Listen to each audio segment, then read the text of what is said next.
भारत को अगर विश्व शक्ति बनना है तो फिर अपनी दोस्ती और कूटनीतिक रिश्तों में वो वैश्विक शक्ति का संतुलन भी दिखना चाहिए जो अमेरिका की दोस्ती के साथ सीधे तौर पर सामने आता है।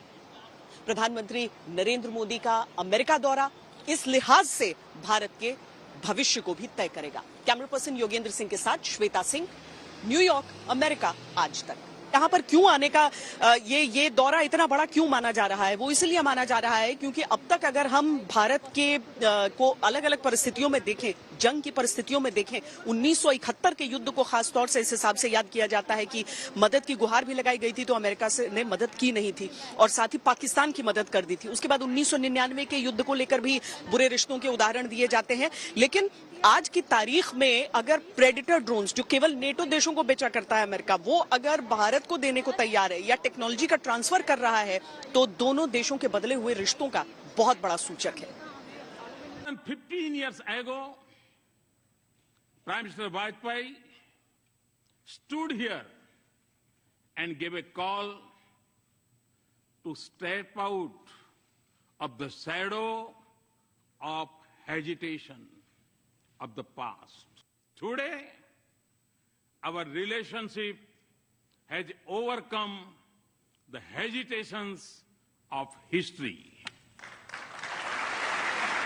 7 साल पहले प्रधानमंत्री नरेंद्र मोदी ने जो कहा उसे करके दिखा दिया। भारत और अमेरिका के जो रिश्ते हैं वो अतीत की परछाइयों से बाहर निकल चुके हैं। विदेश मंत्री एस जयशंकर प्रधानमंत्री मोदी को भारत और अमेरिका के बेहतर रिश्तों का श्रेय देते हैं। उन्होंने लंदन की एक मैगजीन द इकोनॉमिस्ट को एक इंटरव्यू दिया जिसमें रक्षा समझौतों के लिहाज से बड़ी बात कही। उन्होंने कहा कि मनमोहन सरकार के दौरान जो झिझक रही उस वजह से रक्षा समझौते उस लिहाज से नहीं हो पाए। जयशंकर ने कहा कि प्रधानमंत्री अटल बिहारी वाजपेयी के दौरान पिछली बीजेपी सरकार में कुछ तरक्की हुई थी। इसके बाद मनमोहन सरकार के समय परमाणु समझौता हुआ, लेकिन इसके आगे जो कदम उठाने चाहिए थे वो नहीं उठाए गए क्योंकि उस समय की सरकार में झिझक थी। लेकिन साल 2015 के बाद चीजें बदल गई। पिछले एक दशक से ऐसी सरकार है जिसमें वैचारिक झिझक नहीं है। इसीलिए आप देखेंगे कि हमारे संबंध और अधिक सुचारू रूप से आगे बढ़ रहे हैं।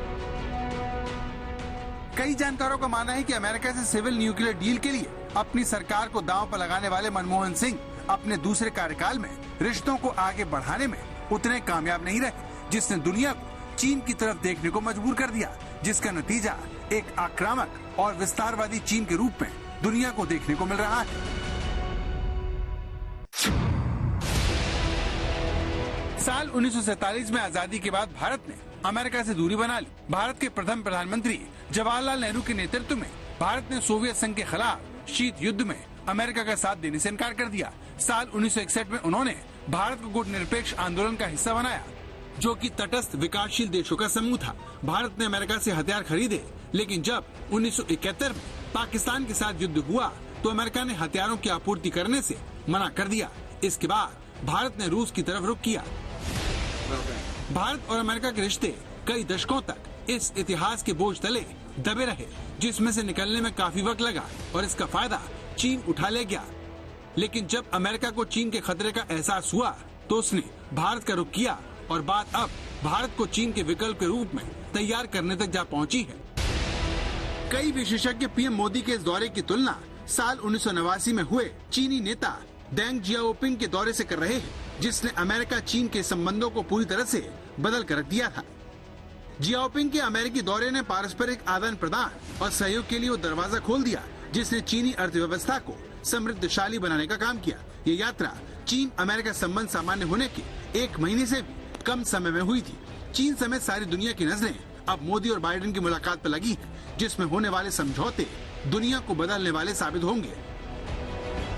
न्यूयॉर्क से श्वेता सिंह के साथ आज तक ब्यूरो।